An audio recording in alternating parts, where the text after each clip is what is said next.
সম্মানিত দর্শক, সবাইকে স্বাগত জানাচ্ছি আপনার মতো অনুষ্ঠানের আজকের আয়োজনে। আজকে আমরা আয়োজনটা সাজিয়েছি। সাম্প্রতিক সময় আপনারা নিশ্চয়ই জানেন যে পার্শ্ববর্তী দেশ ভারতের সেনাপ্রধান যে বক্তব্য রেখেছেন তার মধ্য দিয়ে তিনি কি বার্তা দিলেন, এই প্রশ্নটা ঘুরে ফিরে এখন বাংলাদেশের আলোচনায় রয়েছে।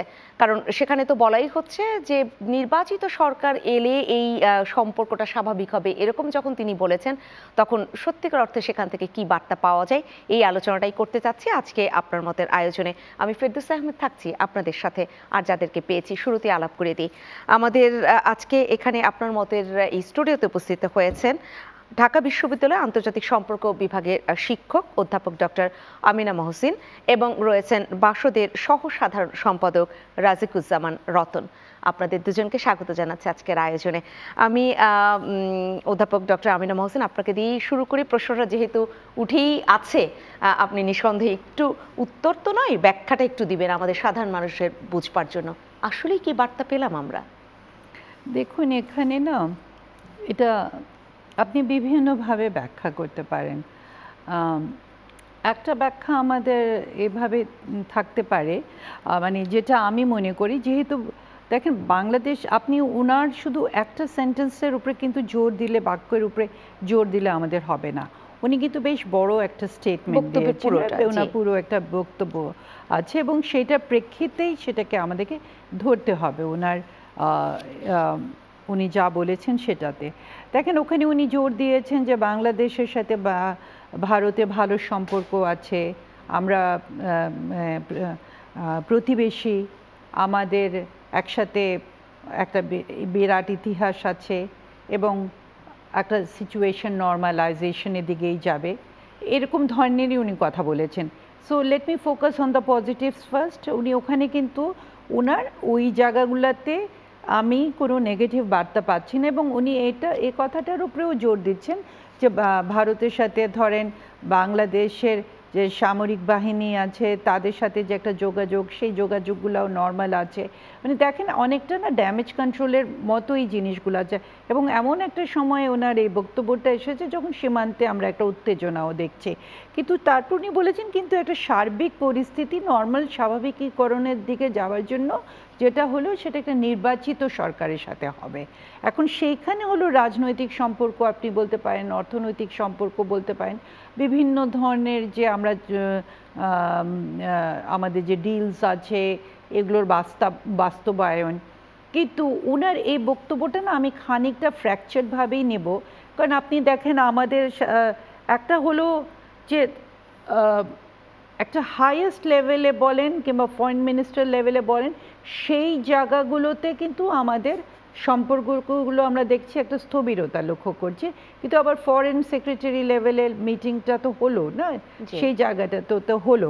তো আমার মনে হয় যে এটা যে আমাদের যে এখন টানাপোড়েনগুলো চলছে, যে কখনো আমরা একটা মানে একটা হাই টেনশন পয়েন্টে আছে, সেই জায়গাটাতেই আছে, কিন্তু সেটাকে যে আমরা কিভাবে এবং কখন এটা একটা স্বাভাবিক প্রক্রিয়ার মধ্যে দিয়ে যেতে পারে একটা সেই জায়গাটা ইঙ্গিত দিচ্ছে।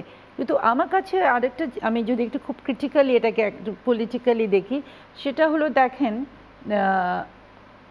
বাংলাদেশের যে সাধারণ জনগণ বা আমাদের যে মনে যে ভারতকে নিয়ে এত এই পরিস্থিতিটা দাঁড়ালো কেন, কারণ আমাদের অভ্যন্তরীণ রাজনীতিতে ভারতের যে ধরনের হস্তক্ষেপগুলো আমরা দেখেছি এবং ভারত নিজের ডোমেস্টিক কনস্টিটুয়েন্সির জন্য যেভাবে বাংলাদেশের কার্ডটাকে ব্যবহার করেছে, সেটাও একটা বড় ব্যাপার হয়ে দাঁড়িয়েছে।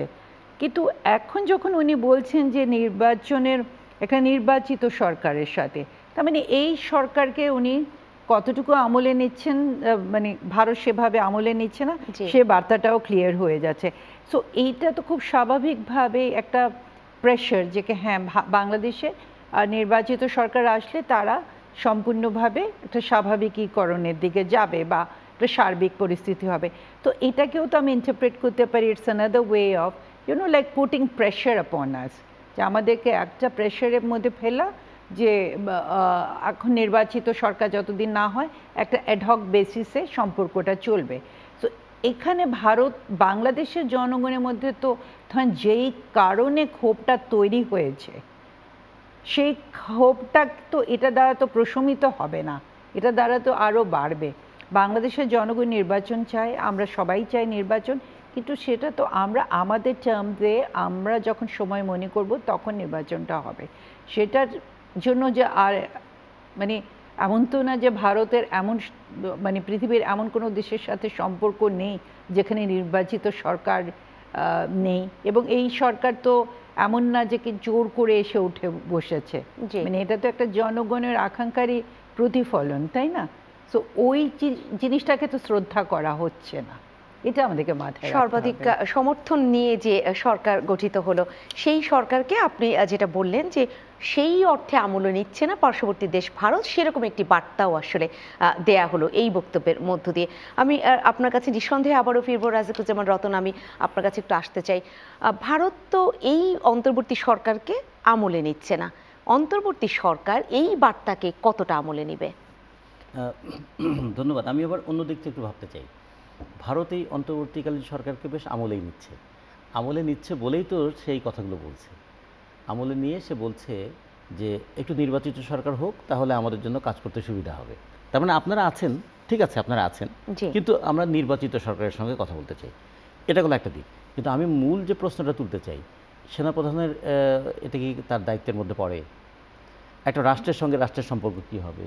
এখানে আমি আপনার একটু ওনার সাথে এখানে একটু এনগেজ হই। আপনি কথাটা আপনি মানে কিন্তু দেখেন আপনি ওনারা বলেননি যে আমরা কথাবার্তা বলতে চাই, উনি বলেছেন যে সার্বিকভাবে একটা সম্পর্ক স্থাপিত হবে। তার মানে কি, আমি যখন বলছি আমলটা একটা ফ্র্যাকচার্ড একটা মেসেজ আসছে যে সম্পর্কটা তাহলে একটা অ্যাডভার্সিজমের ভিত্তিতে যাচ্ছে। সার্বিক সম্পর্ক বলতে উনি কি বোঝাচ্ছেন? হ্যাঁ, সার্বিক সম্পর্ক মানে government to government relation, state to state রিলেশনের কথা তিনি বলেছেন। কারণ তার আগে তো তাদের সচিব বাংলাদেশে এসে ঘুরে গেছে, তো ফলে যদি একেবারে আমলে না নিতেন তাহলে তো সচিব বাংলাদেশে আসতেন না, এসেছিলেন তো। এবং তিনি এসেছিলেন যে এসে বলেছেন যে কিছু কিছু বিষয় হয়তো আমাদের কিছু সামান্য কিছু ডিসকন্টেন্ট আছে, কিন্তু মূলগতভাবে ভারতের সঙ্গে বাংলাদেশের সম্পর্কটা ভালো আছে, এরকম কথা বলেছেন। তার মানে একটা রাষ্ট্রের সঙ্গে রাষ্ট্রের সম্পর্ক কী হবে, সে জনগণের সঙ্গে জনগণের সম্পর্ক কী হবে, এবং ক্ষমতাসীন সরকারের সঙ্গে ক্ষমতাসীন সরকারের সম্পর্কটা কীরকম হবে। আপনি খুব রাইটলি একটা কথা বলেছিলেন যে শুধু বাংলাদেশই তো এরকম না। আজ কিছুদিন আগে তো শ্রীলঙ্কায় একটা অভ্যুত্থান হয়েছিল, তখন কি ভারত এরকম কথা বলেছিল? কিংবা একটা রাজনৈতিক পরিবর্তন তো হয়ে গেল, পছন্দের লোক ক্ষমতায় আসেনি মালদ্বীপে, তাহলে সেখানে তাহলে ভারত কিন্তু কিছু ভূমিকা পালন করেছে। কিংবা নেপালের সঙ্গে ভারতের সম্পর্কটা কেমন, অথবা পাকিস্তানের সঙ্গে তাদের সম্পর্কটা কেমন, অথবা চীনের সঙ্গে সম্পর্কটা কেমন, কিংবা যদি দেখি আফগানিস্তানের সঙ্গেও সম্পর্কটা কেমন। তাহলে ভারত এমন একটা রাষ্ট্র, তার চারদিকে ঘিরে আছে অনেকগুলো রাষ্ট্র, তার মধ্যে সবচেয়ে স্বল্প সীমানার সম্পর্ক হচ্ছে মায়ানমার। বাংলাদেশের সঙ্গে একটা বিরাট সম্পর্ক, প্রায় ধরুন প্রায় 5000 কিলোমিটারের মতো একটা দীর্ঘ, আমাদের 4500 থেকে 5000 কিলোমিটার, এবং গোটা পৃথিবীতে যত দীর্ঘ সীমানার প্রতিবেশী আছে তার সেদিক থেকে বিবেচনা করলে ভারত বাংলাদেশের সীমানা হচ্ছে বিশ্বের 5ম বৃহত্তম। এবং আমাদের একটা হিস্টোরিক্যাল রিলেশন আছে, আবার হিস্টোরিক্যাল টেনশনও আছে, আমাদের অনেক ইমোশন আছে, এবং অনেক এক্সপ্লয়টেশনের তিক্ত অভিজ্ঞতাও আছে। সব মিলিয়ে এই আলোচনাগুলো আসছে। কিন্তু প্রথম যে বিষয়টা, একজন সেনাপ্রধানের এটা এখতিয়ারের মধ্যে পড়ে কি না, সেনাপ্রধান একটা কোন দেশে রাজনৈতিক সরকার আছেন কিনা, নির্বাচিত সরকার আছেন কিনা, অভ্যুত্থানের সরকার আছেন কিনা, এগুলো আসলে মনে হয় সেনাপ্রধানের এটা তার এখতিয়ারের মধ্যেও পড়ে না। ফলে আমাদের এই বিষয়গুলোকে বিবেচনা নিতে হবে, কিন্তু এই বিষয়টা নিয়ে অত বেশি গুরুত্ব না দেওয়াটাই ভালো। আমাদের দেখতে হবে ভারত গভর্নমেন্ট আসলে কি বলতে চায়, আর বাংলাদেশের গভর্নমেন্ট কি করতে চায়। একটা জিনিস পরিষ্কারভাবে ভারতের বোঝা দরকার যে 5ই আগস্টের পরে বাংলাদেশের পরিস্থিতিটা আগের মতো নেই। 5ই আগস্টের অভ্যুত্থান জনগণের চিন্তার জগতে যেমন একটা পরিবর্তন ঘটিয়েছে, এদেশে যারা ক্ষমতায় আছেন তাদেরও চিন্তা এবং আচরণের মধ্যে কিছুটা পরিবর্তন ঘটিয়েছেন, এবং আমাদের দেশের রাজনৈতিক দল যারা আছেন তাদেরও কাজের ধরনের মধ্যেও কিছু কিন্তু প্রভাব এবং পরিবর্তন তারা ফেলেছে। এটাকে বিবেচনা রাখতে হবে বাংলাদেশের পার্শ্ববর্তী সব দেশগুলোকেই। কারণ কোনো একটা দেশে আভ্যন্তরীণ রাজনৈতিক পরিস্থিতি সেটা শুধু সেই দেশেই থাকে না, সেটার প্রভাব অনেকটা পুকুরের মাঝখানে ঢিল ছড়ার মতো। পুকুরের মাঝখানে ঢিল ছুড়লে তার তরঙ্গ যেমন একদম ছড়িয়ে যায়, এটা ছড়িয়ে পড়ে, বলছেন। সেরকম ছড়িয়ে পড়তে পারে। আমরা এখানে মূল বিবেচনাটা করতে চাই, এই সেনাপ্রধানের বক্তব্যের সঙ্গে আমরা দেখব রাজনৈতিক বক্তব্যটা কী, তার সঙ্গে আমরা দেখব রাষ্ট্রীয় রিলেশনের জায়গাগুলো কী, তার সঙ্গে দেখব ভারতের সঙ্গে বাংলাদেশের অর্থনৈতিক সম্পর্কের ধরনগুলো কী, এবং বাংলাদেশের সঙ্গে ভারতের যে ভূ রাজনৈতিক ক্ষেত্রে কী কী ভূমিকা আছে এবং কী কী প্রভাব পড়তে পারে সেগুলো আমাদের একটু বিবেচনা করা দরকার। কিন্তু সবচেয়ে বড় যেটা দরকার, যে এই ধরনের কথাবার্তা দুই দেশের জনগণের মধ্যে কখনো কখনো বৈরিতাও বাড়িয়ে দিতে পারে। এই ধরনের কথাবার্তা, দায়িত্বশীল জায়গা থেকে এই ধরনের কথাবার্তা দুই দেশের জনগণের মধ্যে কখনো কখনো একটা শত্রুতামূলক মানসিকতারও জন্ম দিতে পারে। এটা আসলে কোনোভাবেই হওয়া উচিত নয়। যেমন বাংলাদেশে কোনো একটা সাম্প্রদায়িকতা ভারতের সাম্প্রদায়িকতাকে উস্কে দেয়, ভারতের সাম্প্রদায়িক যে কোনো উত্তেজনা বাংলাদেশেও সাম্প্রদায়িক উত্তেজনাকে বাড়িয়ে দেয়। তাতে কি কোনো দেশেই কমিউনাল হারমোনিটা রক্ষা পায়? ফলে যারা এই কাজগুলো করেন তাদের একটু বিবেচনা করা দরকার, যে কোনো একটা দেশকে ছোট করা, কোনো একটা দেশকে হেয় করা, কোনো একটা দেশের উপর কর্তৃত্ব করার চেষ্টা করা, বন্ধুত্বের নামে প্রভুত্ব করার চেষ্টা করা, অথবা বন্ধুত্বের নামে আনুগত্য প্রত্যাশা করা, এই কোনোটাই কিন্তু আসলে একটা সুস্থ প্রতিবেশীমূলক সম্পর্ক তৈরি করে না।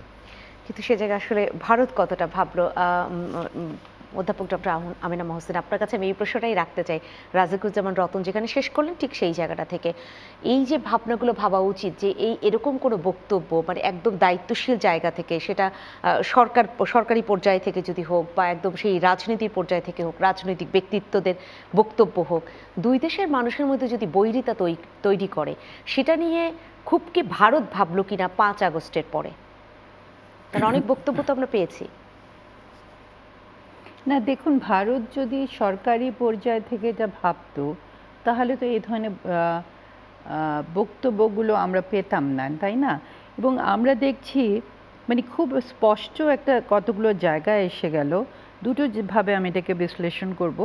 একটা হলো আমরা যেটা সবসময় বলে এসেছিলাম, যে ভারতে বাংলাদেশের সাথে যে সম্পর্ক সেটা রেজিম সেন্ট্রিক। তারা একটা রাজনৈতিক দল বলেন কিংবা একটা পার্টিকুলার সম্পর্ক,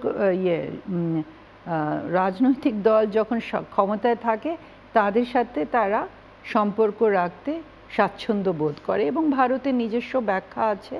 ভারতীয়রা এটা নিয়ে খুবই ক্লিয়ার দেয়ার দ্যাট বিগত সরকার তাদের নিরাপত্তার ইস্যুসগুলোকে they have taken it into consideration, তাদের সিকিউরিটি কনসার্নসগুলোকে তারা দেখেছে।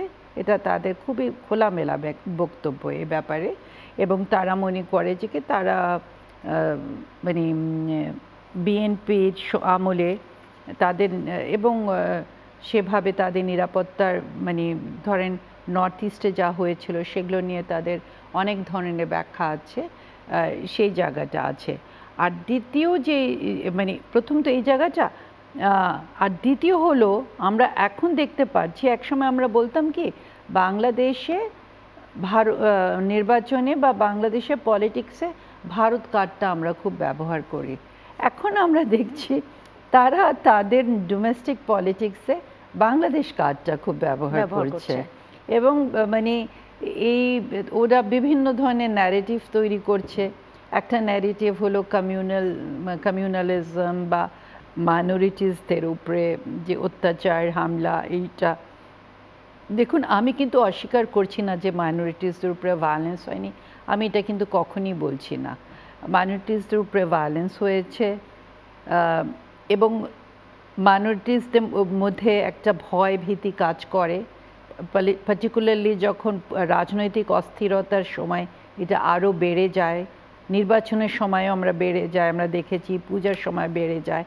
সেইটা আমাদের বাংলাদেশকে অবশ্যই অ্যাড্রেস করতে হবে, I am very clear on this. কিন্তু এবং এইটা কিন্তু নতুন ব্যাপার না।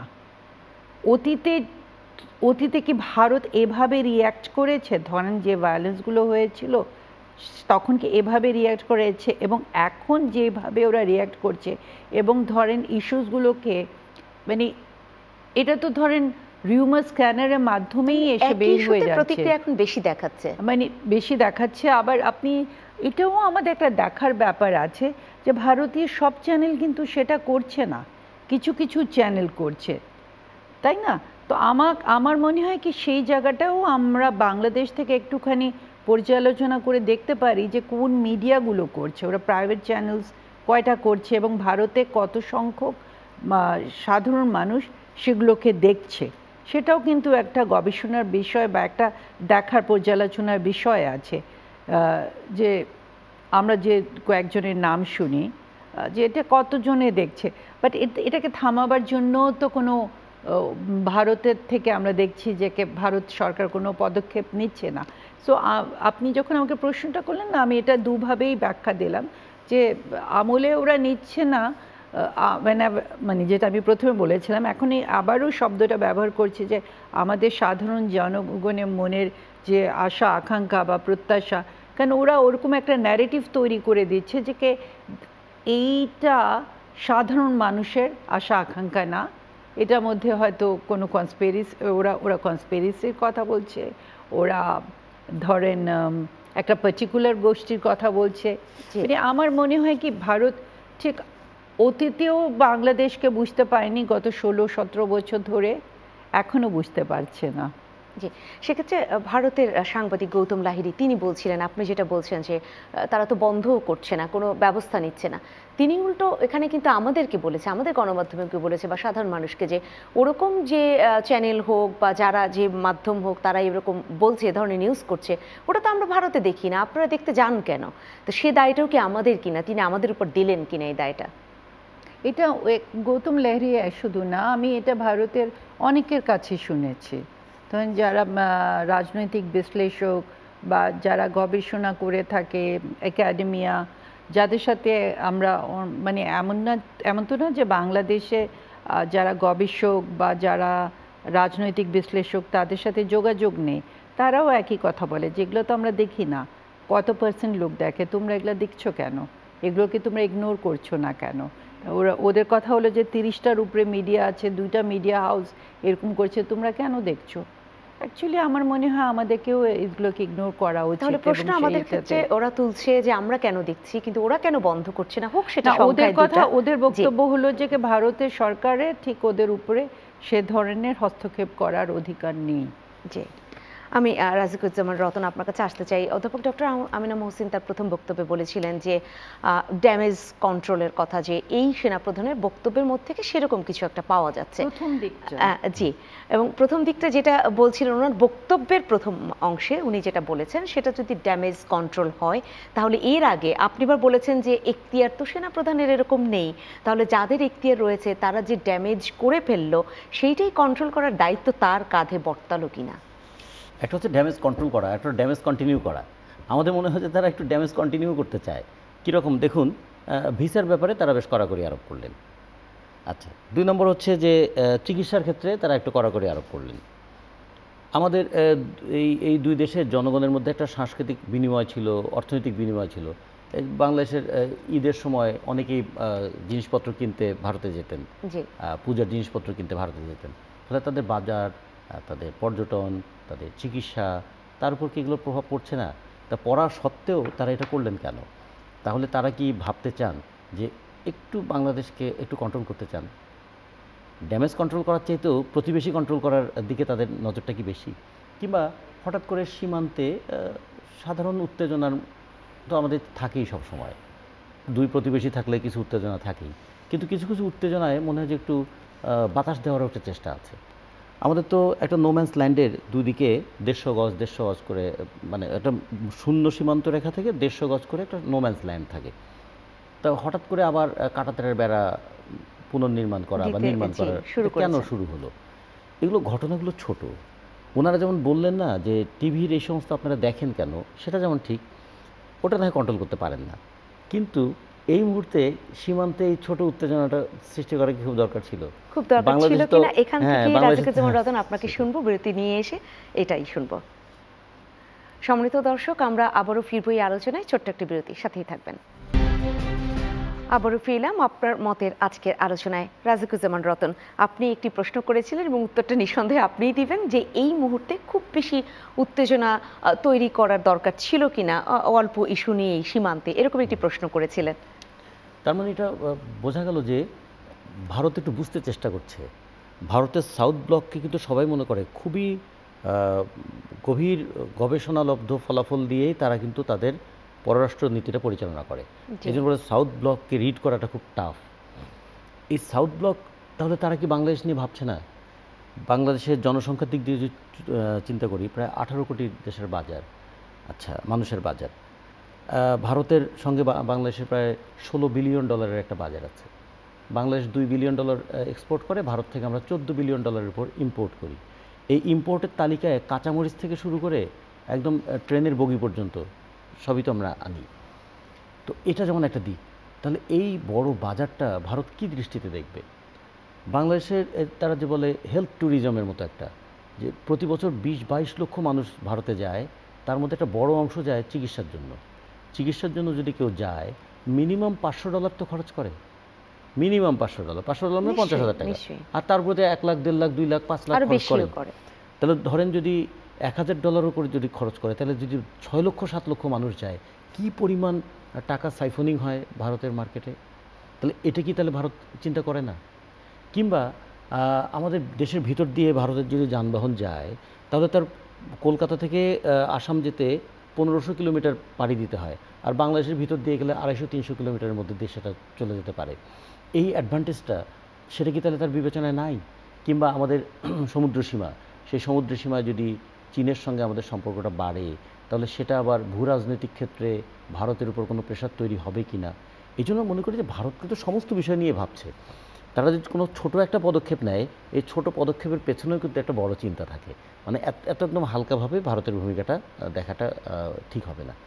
আবার পাশাপাশি যে জিনিসটা আছে যে বাংলাদেশেরও যারা রাষ্ট্রক্ষমতায় থাকবেন তাদেরও বিবেচনা করতে হবে। আমরা সব পাল্টাতে পারবো, প্রতিবেশী তো পাল্টাতে পারবো না। এখন ট্রাম্প বলছেন কানাডার জনগণ নাকি কানাডাকে আমেরিকার 51তম অঙ্গরাজ্য হিসেবে দেখতে চায়। এই যে এত বড় একটা এটা বলবো একটা রাষ্ট্রের প্রধান হিসেবে এটা খুবই একটা অরাজনৈতিক কথাবার্তা। একটা কোনো রাষ্ট্রকে অপমান করার অধিকার তো তাদের নাই, কিন্তু বিশ্বব্যাপী দেখেন এই কথাগুলো চলছে। বলে এখন যেটা হয়ে গেল যে রাজনৈতিক দায়িত্বে থেকে রাজনৈতিক ব্যক্তিবর্গ এমন এমন কিছু কথা বলেন, সেই কথাগুলো আপাত দৃষ্টিতে মনে হয় হয়তো একটা বালুখিল্য আচরণ, কিন্তু এর পেছনে অন্য কোনো উদ্দেশ্য হয়তো থাকে। যে কথাটা তিনি বলেছেন ভেবেচিন্তেই বলেন, আপনি সেটা বলছেন। মানে ভেবে চিন্তেই প্রথমে ড্যামেজ করেন, তারপরে ড্যামেজ কন্ট্রোলের চেষ্টা করেন। যেমন একটা সময় খুব চালু হয়েছিল না, যে প্রথমে ওরা ডিস্ট্রাকশন করে তারপরে রিকনস্ট্রাকশনের জায়গায় যায়। যেমন কি ইরাককে তারা প্রথমে ডিস্ট্রয় করে দিয়েছে, তারপরে আবার রিকনস্ট্রাকশনের নামে সেখানে আবার তাদের তেল লুণ্ঠন করেছে। তা আমাদের দেশের সঙ্গে এইরকম রিলেশনে সে পড়তে চায় কি না, রিলেশনটা চর্চা করতে চায় কি না। আর সবচেয়ে বড় বিষয় যে আগামীতে যে ভারতের যে বিধানসভা নির্বাচন হবে, তারপরে যে লোকসভা নির্বাচন হবে, এই লোকসভা নির্বাচনে বাংলাদেশ কার্ডটাকে ভারতও খেলতে চাইবে। কারণ বাংলাদেশে সনাতন ধর্মাবলম্বীদের উপর আক্রমণ হচ্ছে, তাদের উপর নিপীড়ন হচ্ছে, এই কথাটা বলে ভারতেও তো সাম্প্রদায়িক নিপীড়নের একটা ক্ষেত্র তৈরি হয়, অথবা সেখানেও একটা ভোট ব্যাংকের উপর আঘাত পড়ার চেষ্টা হয়। তো এগুলো আমার কাছে এই যে মনে হয় খুব সতর্কভাবে আমাদের একটু খেয়াল করা উচিত যে আমরা আমাদের মতন দেশ, আমরা কোনো ধরনের রাজনৈতিক উত্তেজনার মধ্যে দেশের অর্থনীতির অগ্রগতিটা অব্যাহত রাখতে পারবো না। আমাদের $90 বিলিয়ন আমরা আমদানি করি, $56 বিলিয়ন আমরা এক্সপোর্ট করি। যে বিরাট ঘাটতিটা থাকে, এই ঘাটতিটা পূরণ হয় কী করে? একটা রেমিটেন্স আসে, আমাদের 1.5 কোটি মানুষ বিদেশ থেকে যে রেমিটেন্স পাঠায় সেটা, অথবা কখনো কখনো বৈদেশিক ঋণ। বৈদেশিক ঋণ, যে IMF-এর ঋণের প্রভাবটা দেখুন, যে ভ্যাটের আওতা সম্প্রসারিত করার মাধ্যমে ফ্ল্যাট রেটে যে 15% ভ্যাট, তাতে 12.5 থেকে 14,000 কোটি টাকা জনগণের পকেট থেকে আয় করবে। কেন? ওই যে IMF-এর শর্ত যে $4.5 বিলিয়ন দিচ্ছে 3 বছরে, 3 বছরে $4.5 বিলিয়ন, মানে বছরে $1.5 বিলিয়ন। কিন্তু তার জন্য আমাদের বিদ্যুতের দাম বাড়াতে হচ্ছে, আমাদের LPG গ্যাসের দাম বাড়াতে হচ্ছে, আমাদের ভ্যাট বাড়াতে হচ্ছে।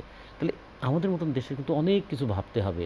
এই যে বাণিজ্য ঘাটতি থাকে, এই বাণিজ্য ঘাটতি পূরণ করতে গিয়ে বিদেশি ঋণ নিতে গেলে সেই ঋণের জালে আটকা পড়লে আমাদের দেশের অর্থনীতিটা কেমন হবে? তাহলে আমাদের মতো দেশকে এই সমস্ত কাজে কারা ব্যস্ত রাখতে চায়? আমাদের তো মানে নিজেদের সমস্যা নিয়েই আমরা জেরবার হয়ে আছি। দেশ থেকে টাকা পাচার আমরা বন্ধ করতে চেয়েছিলাম, আমরা দুর্নীতি বন্ধ করতে চেয়েছিলাম, লুণ্ঠন বন্ধ করতে চেয়েছিলাম, দমনপীড়ন বন্ধ করতে চেয়েছিলাম। সেই জন্য তো ফ্যাসিস্ট হাসিনার বিরুদ্ধে লড়াই করেছে মানুষ। ফলে এখন তো আমাদের উচিত, আমাদের সময় এসছে এগুলো ক্ষেত্রটা আসলে আরো অনেক বেশি প্রশস্ত করতে হবে, কারণ আমাদের অনেক সংকট রয়ে গেছে। যেগুলো আমরা ভাবছি সেই সময় এই চিন্তাগুলো আমাদের ভাবনাগুলোকে কিন্তু কখনো কখনো বিশৃঙ্খল করে দেয়। জি, সেই বিক্ষিপ্ত ভাবনাগুলোকে যদি আমরা গুছাতে চাই তাহলে তো অনেক কিছুই ভাবতে হবে। সেই জায়গায় ভারত যদি রিকনস্ট্রাকশনের চিন্তা করে, যেটা রাজিকুজ্জামান রতন বললেন, এবং তারা দ্রুততম সময়ের মধ্যে বাংলাদেশের নির্বাচন হোক সেটাও আবার বলছেন, তাদের বিভিন্ন পর্যায়ের একদম নেতৃত্বস্থানীয় যারা রয়েছেন তারা বলছেন, সেই জায়গায় কি তাহলে তারা দুই পক্ষের ক্ষতি হবে, যেটা সেনাপ্রধানের কথা থেকেও আমরা পেলাম বক্তব্য থেকে, ক্ষতি সারাতে তারা যতটা তৎপর হচ্ছে এখন, কারণ নির্বাচিত সরকার আসলে অনেক সম্পর্কটার উন্নয়ন হবে, এই যে বার্তা তারা ক্ষতি সরানোর চেষ্টা করছে, আমরা কিভাবে নানান ধরনের ক্ষতি সরানোর চেষ্টা করব যদি ভাবতে হয়?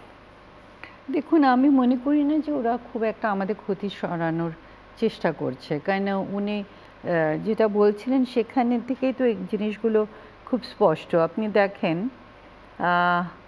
ভিসা রেস্ট্রিকশনসগুলো তো আছে, এমন না যে ভিসা রেস্ট্রিকশনসগুলো ওরা উঠিয়ে নিচ্ছে, তা তো হচ্ছে না, তাই না?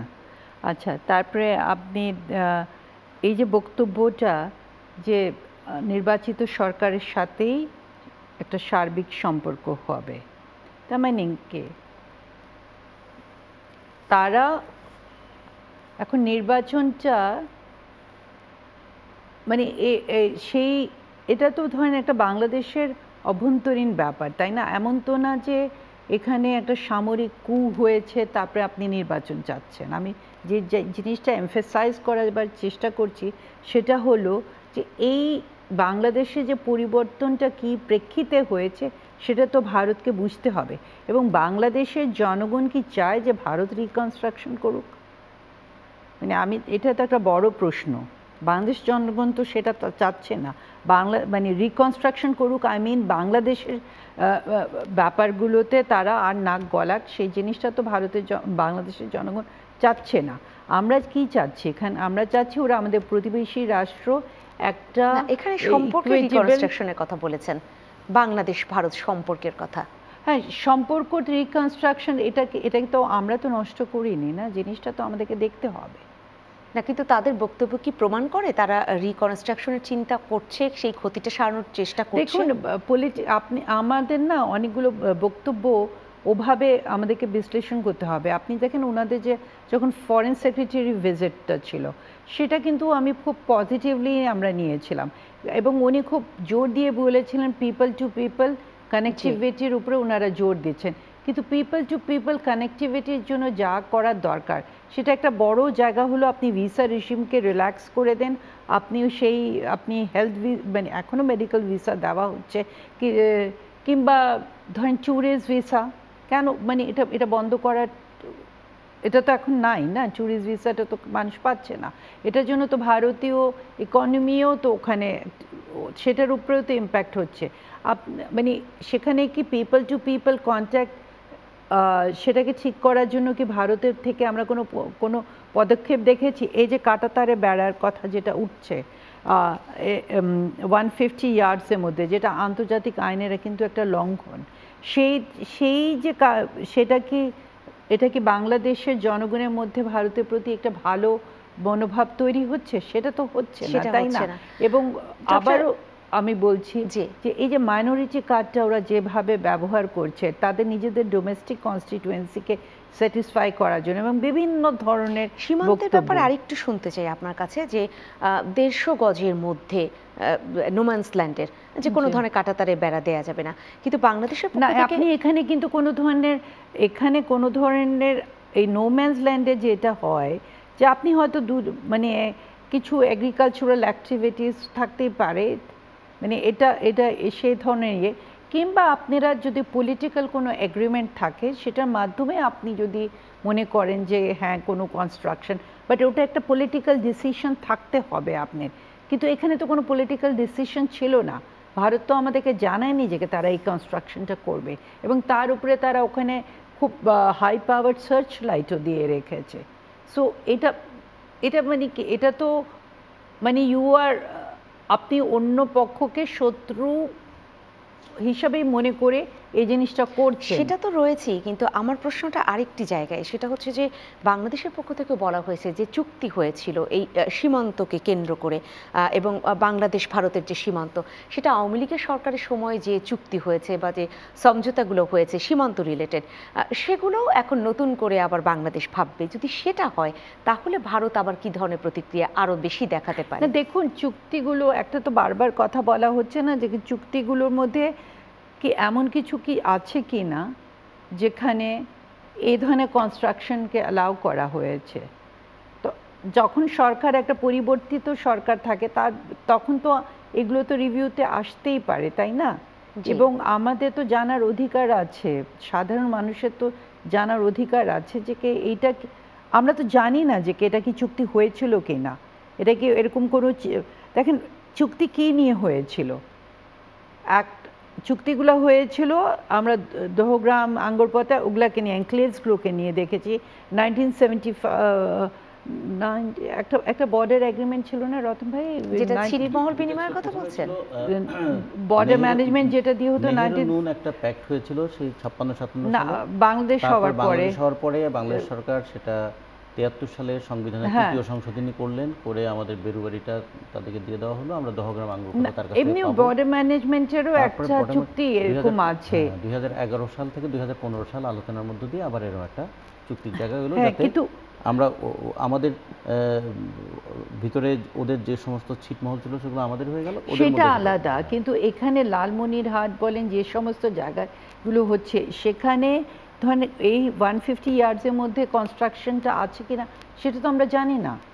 আর এটা নিয়েও এখন বিভিন্ন, এখানে রাজিকুজ্জামান রতন আপনি নিঃসন্দেহে যুক্ত করবেন, বিভিন্ন রাজনৈতিক দলগুলো বলছে, নানান পক্ষ বলছে যে অন্তর্বর্তী সরকারও এগুলোতে স্পষ্ট করছে কিনা যে আসলে চুক্তিতে কি কি ছিল, সমঝোতা একদম শেষ সময়ও যে ভারতের সাথে বাংলাদেশের যে সমঝোতা স্মারকগুলো হয়েছে সেগুলো কি, সেগুলো স্পষ্ট হলে বোঝা যাবে যে কোনটা বাংলাদেশ এখন চাচ্ছে কি বাংলাদেশ চাচ্ছে না, যেগুলো আওয়ামী লীগ সরকারের সময় হয়েছে।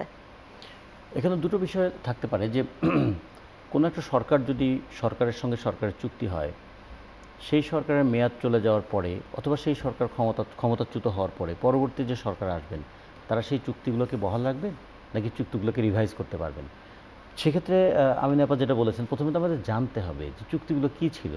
সেটা যদি এরকম হয় কোনো ব্যক্তির স্বার্থকে রক্ষা করতে গিয়ে কিংবা গোষ্ঠীর স্বার্থকে রক্ষা করতে গিয়ে কোনো দলের স্বার্থকে রক্ষা করতে গিয়ে দেশের স্বার্থকে বিবেচনা করা হয়নি, তাহলে জনগণের তার অধিকার আছে সেই চুক্তিগুলোকে রিভাইজ করার, সে অথবা রিভাইজ করার আওয়াজ তোলার। কিন্তু প্রথমে আমাদের এগুলো জানতে হবে, আমরা তো জানি না। এক, দুই নম্বর হচ্ছে যে দুটো জিনিস খেয়াল করে দেখুন, বাংলাদেশের একটা দীর্ঘদিনের রাজনৈতিক বিরোধ এবং সম্পর্ক নিয়ে আমরা ভারতের সঙ্গে আছি। 47-এ ভাগ হলো, যখন 47-এ 14ই আগস্ট পাকিস্তান হলো, 15 আগস্ট ভারত হলো, আর 17ই আগস্ট র্যাডক্লিফ তিনি একটা সীমানা তৈরি করে দিলেন। সেই সীমানার মধ্যে দিয়ে দেখা গেল যে ভারতের প্রায় 5টা রাজ্য আর বাংলাদেশ এর মাঝখান দিয়ে একটা বর্ডার তৈরি হয়ে গেল, এবং এতে প্রায় 9.5 কোটি মানুষ একটা বর্ডারের এপারে ওপারে পড়ে গেলাম আমরা। তারপর থেকে দুটো জিনিস ছিল, একটা বিচ্ছেদের বেদনা ছিল, আর একটা ছিল বৈষম্যের যন্ত্রণা, যে কেউ বললেন যে আমাদের জায়গা জমি ওইদিকে চলে গেল, মানে লক্ষ লক্ষ মানুষ বাস্তুচ্যুত হলো, দেশ ত্যাগ করলো, নিজের জন্মভূমি জন্মভিটা তারা ছাড়লো। এগুলো নিয়ে অনেক কষ্টদায়ক উপাখ্যান আছে আমাদের। এবং তারপরে আবার পাকিস্তান রাষ্ট্র কী করলো, যে এখানে শত্রু সম্পত্তি আইন নামে একটা আইন করলো, যে বাংলাদেশের কেউ যদি ভারতে চলে যায় তাহলে তার সম্পত্তি শত্রু সম্পত্তি হিসেবে গণ্য হবে। এগুলো সবগুলোর বিরুদ্ধে আবার জনগণ একটা ঐক্যবদ্ধ লড়াই করে আমরা একটা সম্প্রীতির বাংলাদেশ তৈরি করেছি, এবং সেই সম্প্রীতি বাংলাদেশে বারবার আবার আঘাত আসছে, ওই কমিউনাল আঘাত। এগুলো আমাদের জন্য খুবই বেদনাদায়ক। আমরা চাই যে ঐতিহাসিক যে সম্পর্ক ছিল এবং ঐতিহাসিক যে বিচ্ছেদ হয়েছে, দুটোই সত্য। বাংলাদেশের স্বাধীন দেশ, 71 সালে মুক্তিযুদ্ধের মধ্যে দিয়ে আমরা দেশ স্বাধীন করেছি, এটাও যেমন সত্য। 90-এ আমরা একটা গণঅভ্যুত্থান করে গণতন্ত্র প্রতিষ্ঠা করতে চেয়েছি, আর এবার 2024 সালে আমরা বৈষম্যের বিরুদ্ধে লড়াই করে একটা বৈষম্যহীন বাংলাদেশ তৈরি করার স্বপ্ন দেখেছি। বাংলাদেশের 52 বছরের ইতিহাসে বারবার অনেক ধরনের বাক পরিবর্তন হয়েছে, যার সঙ্গে ভারতের রাজনৈতিক সম্পর্ক আন্দোলনের অনেক মিল নাই। তার মানে বাংলাদেশের সবসময় রাজনৈতিক গতিটা অনেক তীব্র তুলনামূলক অর্থে ভারতের তুলনায়। ওরা একটা কনস্টিটিউশনাল পলিটিক্সের মধ্যেই ছিল, কিন্তু আমাদের এখানে সবসময় কনস্টিটিউশনাল পলিটিক্স আমরা করি নাই, আমরা এখানে এজিটেশনাল পলিটিক্সটা ছিল অনেক বেশি। ফলে বাংলাদেশের জনগণের এই চরিত্রটাও কিন্তু একটু খেয়াল রাখতে হবে, বাংলাদেশের জনগণের এই মনোভাব এবং মানে মানসিকতাটাও তাদের একটু বিবেচনা রাখতে হবে, তাহলে আমি প্রতিবেশীকে বুঝবো কীভাবে, প্রতিবেশীকে তো বুঝতে চেষ্টা করতে হবে। আর আরেকটা বিষয় একটু বলি যে আমাদের অনেক ধরনের সম্পর্কে যুক্ত থাকতে হবে, যেমন নেপাল থেকে আমরা বিদ্যুৎ নিতে চাই, কিন্তু বিদ্যুতের খুঁটিটা আসতে হবে ভারতের উপর দিয়ে। জি, এটা শুনবো, বিরতিটা নিয়ে এসে শুনি। আরেকটি বিরতি, ফিরবো শীঘ্রই, সাথে থাকবেন। আবারও ফিরে এলাম আপনার মতের আজকের আয়োজনে। কথা হচ্ছে ভারত বাংলাদেশের যে সম্পর্ক এবং সাম্প্রতিক সময়ে ভারতের সেনাপ্রধান যে বক্তব্য দিয়েছেন সেখান থেকে বাংলাদেশকে আসলে কি ধরনের বার্তা দেয়া হলো। রাজিকুজ্জামান রতন, আলোচনায় আবারও ফিরবো। আপনাকে থামিয়ে গিয়েছিলাম বিরতিতে, আপনি বলছিলেন যে বাংলাদেশের মানুষের মনোভাবের কথা যখন বলছিলেন, নেপালের সাথে একটি সম্পর্কের কথা বলছিলেন। একটা জিনিস খেয়াল করে দেখুন যে ভারতের চারপাশে যে দেশগুলো আছে প্রত্যেক দেশের জনগণের কিন্তু ভারতের শাসক গোষ্ঠীর প্রতি একটা বৈরী মনোভাব আছে। আপনি নেপালে যদি যান তারা বলবে যে ভারত তাদের উপর খুব বেশি দাদাগিরি করে। এটা আমরা শ্রীলঙ্কার মধ্যেও দেখেছি এবং আমরা এটা তো মালদ্বীপে দেখলাম, পাকিস্তানের তো একটা ঐতিহাসিক বিষয় আছেই। ফলে ভারতের কিন্তু এটা বোঝা উচিত শাসক গোষ্ঠীর যে প্রতিবেশীদের সঙ্গে সম্মানজনক সম্পর্ক রাখাটা খুব দরকার। শুধু বড় বলে কর্তৃত্ব করলে আজকের দুনিয়ায় সবাই সেটা মেনে নেবে না। যেমন দেখুন কীভাবে শিফটেড হয়ে গেল বাণিজ্যটা। একসময় আমরা ভারতের উপর ডিপেন্ডেন্ট ছিলাম, এখন বললো না $25 বিলিয়ন এখন চীনের সঙ্গে আমাদের বাণিজ্য। তাহলে ডিপেন্ডেন্ট আর আগের মতো নেই। যদি ভারতের এই চিকিৎসা অবরোধটা চলতে থাকে তো বাংলাদেশে কিন্তু ওই রোগীরা সব চীনের দিকে যাওয়া শুরু করবে এবং চীন সেই জায়গায় বিরাট একটা অ্যাডভান্টেজ নেবে, সে দোভাষী দিয়ে আমাদের সহযোগিতা করবে। ফলে এগুলো এখন আজকের দুনিয়াতে এইভাবে কাউকে কন্ট্রোল করা যায় না। তাতে করে যেটা হয় জনগণের মধ্যে বৈরিতার মনোভাব তুললে ভারত সেটা কেন আমলে নিচ্ছে না? কারণ আপনি তো এর আগের বক্তব্যে বলছিলেন ভারত আসলে অনেক কিছু ভাবে, তাহলে এগুলা কেন ভাবছে না? সে মনে করছে যে যেহেতু ভারতের বাংলাদেশের চারপাশে ভারতের 5টা রাজ্য আছে, বাংলাদেশকে কোনো না কোনোভাবে তাকে একটু নিয়ন্ত্রণে বা চোখে চোখে রাখতে হবে। কারণ পাশে আছে আসাম, ত্রিপুরা, এদিকে পশ্চিমবঙ্গ, এই 3টা যেমন, এদিকে আবার মিজোরাম, নাগাল্যান্ড এগুলো আছে। ফলে তারা চিন্তা করে বাংলাদেশের যে কোনো রাজনৈতিক পরিস্থিতি ভারতের রাজনীতিতে কোনো প্রভাব ফেলে কি না, বাংলাদেশের যে কোনো একটা সাম্প্রদায়িক উন্মাদনা এই সমস্ত অঞ্চলে তার প্রভাব পড়ে কি না, অথবা ওই সমস্ত অঞ্চলকে ভোট ব্যাংক বানাতে হলে তাহলে বাংলাদেশকে কিভাবে বাংলাদেশের উপরে একটা চাপ প্রয়োগ করে আসামের রাজনীতিতে প্রভাব ফেলা যায়, ত্রিপুরার রাজনীতিতে প্রভাব ফেলা যায়, পশ্চিমবঙ্গকে নিয়ে প্রভাব ফেলা যায়। ফলে তাদের এই ভাবনাগুলো আছে। কিন্তু আমি যেটা বলছি যে এগুলো তো ধরুন এগুলো চলবে, দিন শেষে একটা জিনিস মাঝে মাঝে আমার খুব অবাক লাগে, পৃথিবীতে 3টা দেশ তার প্রতিবেশীকে কাঁটাতার বেড়া দিয়ে ঘিরে রেখেছে। তার মধ্যে একটা হচ্ছে ইসরায়েল প্যালেস্টাইনের জায়গা দখল করে, আমেরিকা মেক্সিকোর কাছ থেকে তার টেক্সাসটা কেড়ে নিয়ে সেখানে কাঁটাতার বেড়া কিংবা দেয়াল তোলার কথা চিন্তা করে, আর বাংলাদেশ ভারত বাংলাদেশকে ঘিরে কাঁটাতারের বেড়া আছে, সীমান্তে এত বড় বড় চেক পোস্ট আছে, কিন্তু ভারত থেকে মাদক আসা তো বন্ধ হয় না। বাংলাদেশের জনগণ ভারতে যেতে পারে না, ঠিক আছে, জনগণ যাবে না, কিন্তু মাদক আসা বন্ধ হয় না কেন? তার মানে যেখানে ব্যবসা আছে সে ব্যবসাটা যদি অনৈতিক ব্যবসাও হয়, অনৈতিক কিন্তু প্রফিটেবল, সেটা কিন্তু ঠিকই করছে। তাহলে এই জন্য আমরা বলবো যে এগুলো আমাদের জনগণের একটু ভাবা দরকার, যে আমরা যেন উত্তেজিত হয়ে দেশটাকে ভুলে না যাই, জনগণের স্বার্থের কথাটা ভুলে না যাই। মানুষের জীবনের স্বস্তিটা হারিয়ে ফেললে অর্থনৈতিক সমৃদ্ধি দিয়েও কিন্তু কিছু করা যায় না। যেমন ধরুন নেপালের অগ্রগতির সঙ্গে বাংলাদেশের অগ্রগতি, তার সঙ্গে যদি ভারতের জনগণের অগ্রগতি, এগুলো যদি আমরা মেলাতে পারতাম তাহলে আমরা আরও অনেক ভালোভাবে বাঁচতে পারতাম না? এখন আদানির কাছ থেকে কেন আমাদের বিদ্যুৎ কিনতে হবে বেশি দামে, কিংবা ভারতের মধ্যে থেকে পাইপলাইনে করে বাংলাদেশে তেল আনতে হবে কেন? এইগুলো করার কারণে ভারতের ওরা যে বলছে না যে শেখ হাসিনাকে এই বিপদের সময় আমরা কোনোভাবে তার দিক থেকে মুখ ফিরিয়ে নিতে পারি না, তাহলে সম্পর্কটা হওয়া উচিত ছিল বাংলাদেশ বনাম ভারত, হয়ে গেল শেখ হাসিনা বনাম ভারত। এটা তো হওয়াটা ঠিক নয়। আবার শেখ হাসিনাও বললো কি আমরা ভারতকে যা দিয়েছি ভারত চিরদিন সেটা মনে রাখবে। আচ্ছা, এটা কি শেখ হাসিনার ব্যক্তিগত কিছু তিনি ভারতকে দিয়েছেন? যা দিয়েছেন সেটা তো বাংলাদেশের জনগণের সম্পদ। ফলে এই যে কখনো কখনো ব্যক্তি সামনে চলে আসে দেশের চাইতো, এই দিকগুলো আমাদের একটু রাজনীতিতে ভাবা দরকার। রাজনীতিতে ভাবা দরকার।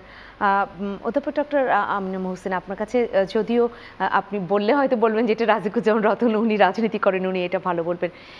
এই যে নির্বাচন নিয়ে বা বাংলাদেশের গণতান্ত্রিক ধারা নিয়ে সবসময় ভারতের একটা হস্তক্ষেপ থাকে, বা ভারত, এটা তো আমরা শুনে এসেছি সব সময়।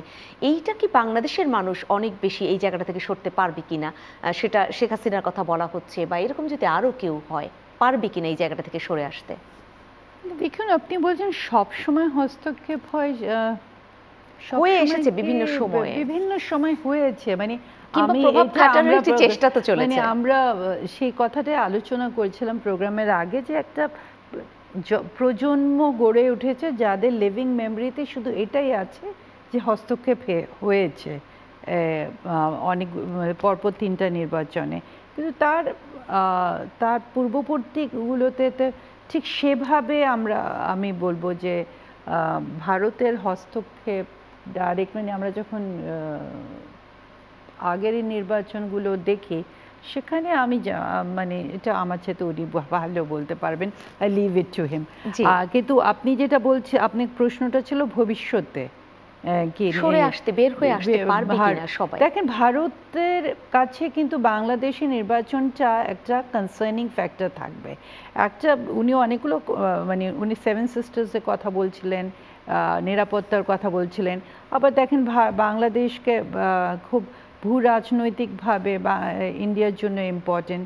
তারা তাদের লুক ইস্ট পলিসি যখন বলে, সেখানে কানেক্টিভিটির জায়গায় বাংলাদেশ একদম লিঞ্চপিন একটা জায়গায় আছে। তারপরে চায়নাকে যখন কাউন্টার করতে চায়, বিকজ সেখানে তাদের সবসময় এই শঙ্কাটা থেকেই যাবে যে আমরা কতটুকু চায়নার দিকে টিল্ট হচ্ছে। এই জায়গাগুলো তাদের কাছে সবসময় একটা গুরুত্বপূর্ণ থাকবে, তার জন্য সেই কারণেই তাদের কাছে বাংলাদেশের নির্বাচনটা খুবই গুরুত্বপূর্ণ, এবং বাংলাদেশে কারা ক্ষমতায় আসছে সেটাও তাদের জন্য খুবই গুরুত্বপূর্ণ। কিন্তু আমার মনে হয় মানে এই মানে 2024 সালে যা হয়ে গেল সেটা থেকে কিন্তু ভারতে একটা শিক্ষা নেওয়া দরকার, এবং তাদের এই বড় একটা শিক্ষার জায়গা হলো যে বাংলাদেশে যে প্রজন্মকে আমরা ভেবেছিলাম যে ওরা তো ভোটই দিতে পারেনি নির্বাচনগুলোতে, তারা তারা বড়ই হয়ে গেল, ফুল জেনারেশন, একটা জেনারেশনের মেমোরিতেই নেই যে ভোট কাস্ট করা কাকে বলে, নিজে যে ভোট দেওয়া। এবং সেখানে তারা সেটার জন্য ভারতকেই দায়ী করেছে, কারণ ভারতের হস্তক্ষেপগুলো আমরা দেখেছি। এখন যদি সেই জায়গাগুলোতে ভারত আবারও আসে, এটা কিন্তু বাংলাদেশের এবং ভারতের মধ্যে যে দূরত্ব, এটা আরও বাড়তেই থাকবে। তাই তাদের নিজেদের স্বার্থে আমরা যেভাবে বাংলাদেশ যেভাবে ভারতের গণতান্ত্রিক প্রক্রিয়াকে মেনে নেয়, এবং তাদের যে নির্বাচনের মাধ্যমে যে রাজনৈতিক পরিবর্তনগুলো হয়েছে, দেখেন ভারতে কিন্তু এমন একটা পার্টি ক্ষমতায় আছে যেটা কিন্তু হিন্দুত্ববাদী একটা ধর্মীয় একটা ইয়েকে তারা প্রমোট করছে, সেটাকে কিন্তু আমরা মেনে নিয়েই তাদের সাথে সম্পর্ক রেখেছি। তো এত বড় একটা জায়গাতে সেই জায়গাটা মানে আছে, সেখানে আমরা তাদের সব কিছু মেনে নিই। আমি বলছি না যে আমি কোনো অন্য ধরনের কোনো প্রজেকশনস করছি না, আমি বলছি আমাদেরও গণতান্ত্রিক পট পরিবর্তনগুলো ভারতের মেনে নেওয়া দরকার। কিন্তু সেই জায়গাটায় তারা কতটা নিতে পারছে কতটা পারছে না সেটা আমরা বিভিন্ন বক্তব্যই পাচ্ছি, তারপরে সামনে দেখতেই হবে। আমি মোটামুটি শেষের দিকে চলে এসেছি। রাজিকুজ্জামান রতন, আপনাকে শুনেই হয়তো শেষ করতে হবে। সেই জায়গায় আমরা যদি বলি, ভারত এখন আবার বাংলাদেশের নির্বাচনের ক্ষেত্রে খুব বলছে অংশগ্রহণমূলক নির্বাচন হতে হবে, সুষ্ঠু নির্বাচন হতে হবে, নানান শব্দ যে তারা চয়ন করছে। সেই জায়গায় অংশগ্রহণমূলক নির্বাচন বলতে তারা কি বার্তা দিতে চাচ্ছে বাংলাদেশকে? অনেকে এর মধ্যে আওয়ামী লীগও যেন অংশ নেয় এরকম কোনো বার্তা দিতে চাচ্ছে কিনা সেই প্রশ্নটা তুলেছেন। আসলে এই সমস্ত কথা কিছু আসে যায় না। যেমন ধরুন, এরশাদ যখন ক্ষমতা এসেছিল তখন তো সামরিক অভ্যুত্থান করে এসেছিল, তা ভারত কি তখন সেটাকে বাধা দিয়েছিল? দিয়ে কি ঠেকাতে পেরেছিল? পারেনি। কিংবা 1/11 যখন হয়েছিল তখন তো সেনা সমর্থিত একটা তত্ত্বাবধায়ক সরকার ছিল। কিংবা 15 বছর হাসিনা রেজিম যেটা ছিল, তা সেই সময় কত আন্দোলন হয়েছে, সেগুলো যেমন ঠিক ছিল। আবার পাশাপাশি দেখুন 24 জুলাই অভ্যুত্থান, এই যে মানুষের এত অংশগ্রহণ, ভারতের দিকে তাকিয়ে কি মানুষ আন্দোলন বন্ধ করেছিল? করেনি। ফলে প্রত্যেকটা দেশের নিজের অভ্যন্তরের একটা শক্তি থাকে। আর একটা জিনিস দেখুন, জুলাই অভ্যুত্থানের ঘটনার সঙ্গে ভারতের কিন্তু বিভিন্ন অংশে তারাও কিন্তু সংহতি জানিয়েছেন জনগণ। আবার ভারতে যখন কলকাতায় আরজিকর হাসপাতালের ঘটনাকে নিয়ে ওখানে যখন একটা আন্দোলন হচ্ছে, আমাদের এখানের মানুষও কিন্তু তার সঙ্গে সংহতি জানিয়েছেন। তার মানে কি, যে জনগণের সঙ্গে জনগণের একটা গণতান্ত্রিক আন্দোলনের সম্পর্ক আছে। ফলে আমাদের দেশের নির্বাচন হচ্ছে আমাদের দেশের গণতান্ত্রিক আন্দোলনের সঙ্গে সম্পর্কিত। ভারত কি বলল, কি করলো, এটা অত বেশি গুরুত্বপূর্ণ হবে না। কিন্তু এগুলো বলে ভারত মানুষের জনগণের কাছে বন্ধুর জায়গার চাইতেও অনেক বেশি প্রতিপক্ষের জায়গায় স্থান করে নেবে। এইটা ভারতের যারা পলিসি মেকার তাদেরকে ভাবা দরকার, যে আমরা প্রতিবেশী যেহেতু পাল্টাতে পারবো না, অন্তত সৌজন্যমূলক প্রতিবেশী আমাদের থাকা দরকার। আমরা মনে করি কোনো রাষ্ট্র চিরস্থায়ী বন্ধু নয়, কোনো রাষ্ট্র চিরস্থায়ী শত্রুও নয়, তারা প্রতিবেশী। ফলে প্রতিবেশীর সঙ্গে অর্থনৈতিক সম্পর্ক কী হতে পারে, রাজনৈতিক সম্পর্ক কী হতে পারে, তার সঙ্গে ভৌগোলিক এবং ভূ রাজনৈতিক সম্পর্ক কী হতে পারে, এগুলো নানা ধরনের টানাপোড়েন চলতেই পারে। এক্ষেত্রে একটা কথা বলে একটু শেষ করব, এই ইয়ার সম্পর্কে, মানে কানাডার প্রধানমন্ত্রী তিনি একটা কথা বলেছিলেন যে বড় রাষ্ট্রের পাশে থাকা মানে হচ্ছে অনেকটা হাতির পাশে ঘুমানোর মতো, যে হাতি যে কখন গড়িয়ে পড়বে গায়ে প্রতি মুহূর্তে সতর্ক থাকতে হয়। তাহলে আমাদেরও বাংলাদেশের জনগণের একটা সাধারণ সতর্কতা আছে, ভারত আমাদের ব্যাপারে কি বলে। এই ধরনের অতি সতর্কতার মধ্যে আসলে স্বাভাবিক সম্পর্কটা রক্ষা করা যায় না। ফলে এই ক্ষেত্রে ভারত রাষ্ট্রের উচিত যে কখনো বাংলাদেশের সঙ্গে এমন কোনো বক্তব্য বা এমন কোনো আচরণ করা উচিত নয় যাতে করে দুই রাষ্ট্রের মধ্যে সম্পর্কের টানাপোড়েনটা বেড়ে যায়। সেনাপ্রধানের বক্তব্যেও তো এই কথাটাই এসছে যে এমন যেন কিছু না হয় যে নেতিবাচক প্রভাব পড়ে, কিন্তু আপনারা দুজনেই বললেন ভারত ভাবছে শুরু করে যেটা বললেন নির্বাচনের প্রসঙ্গটা এনে তারপরে যে কথাগুলো বলেছেন, তাতে করে কিন্তু পরে তিনি যত ভালো কথাই বলুন না কেন, প্রথমে যখন বলেছেন একটা নির্বাচিত সরকারের সঙ্গেই সম্পর্ক রাখবে, এটা যদি ভারতের প্রধানমন্ত্রী বলতেন তবুও আমরা বলতাম এটা রাজনৈতিক বক্তব্য। কিন্তু সেনাপ্রধানের মুখ থেকে এই কথাগুলো আসবে কেন, এটা হচ্ছে প্রশ্ন। সেনাপ্রধানের মুখ থেকে অল্প একটু সময় আছে, অধ্যাপক ডক্টর আমিনা মোহসিন আপনি কিছু যুক্ত করবেন কিনা? দেখুন, আমি প্রথমে কিন্তু সেনাপ্রধানের বক্তব্যকে দুটো ভাগেই ভাগ করেছিলাম, এবং যখন আমি বলছি আমলে নিয়ে আমি এটা মিন করি নিজেকে বাংলাদেশকে উড়িয়ে দিচ্ছে। What I was trying to say যে একটা আমরা দেখছি একটা ফ্র্যাকচার্ড ভাবে তাদের প্রেজেন্টটা এরকম ধরনের। আমি অ্যাকচুয়ালি মানে উনি যেটা বলছিলেন না যে হাতি বড় হাতির গড়িয়ে পড়ে, সো এই কিছুদিন আগে একজন ভারতীয় রাজনৈতিক বিশ্লেষক ঢাকা বিশ্ববিদ্যালয়ের একটা বিভাগে একটা বক্তৃতা দিচ্ছিলেন, উনি এসেছিলেন আলোচনা ছাত্রছাত্রীদের সাথে। তখন উনি বলছিলেন যে তোমরা সবসময় কেন বলো আমরা বড় ভাই, তোমরা আমাদেরকে বড় বোন হিসাবে দেখো না কেন? তখন আমাদের ঢাকা বিশ্ববিদ্যালয়েরই ছাত্রছাত্রীরা বলেছিল যে বড় বোন যেভাবে আদর করে বা তাদের যে একটা অনুভূতি থাকে, ইমোশনস থাকে, সিম্প্যাথি থাকে, এবং তারা বুঝতে পারে যে আমরা কি চাচ্ছি, সেটা তো আমরা কখনো আপনাদের মধ্যে খুঁজে পাইনি ভারতের মধ্যে।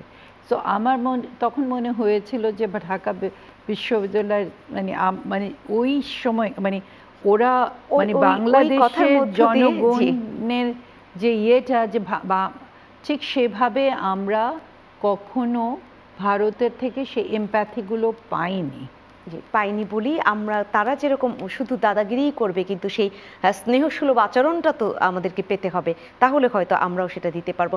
আজকে আয়োজন এখানে শেষ করতে হচ্ছে। অসংখ্য ধন্যবাদ জানাচ্ছি অধ্যাপক ডক্টর আমিনা মোহসিন আপনাকে, এবং রাজিকুজ্জামান রতন আপনাকে অসংখ্য ধন্যবাদ। সম্মানিত দর্শক, আপনারা যারা ছিলেন আমাদের সাথে এতক্ষণ এই আলোচনায়, আপনাদেরকে অসংখ্য ধন্যবাদ। আমরা নিঃসন্দেহে অন্য কোনো প্রসঙ্গে আবারও বসবো আপনার মতের এই আয়োজনে। সেই পর্যন্ত ভালো থাকবেন, চোখ রাখবেন চ্যানেল 9-এর পর্দায়।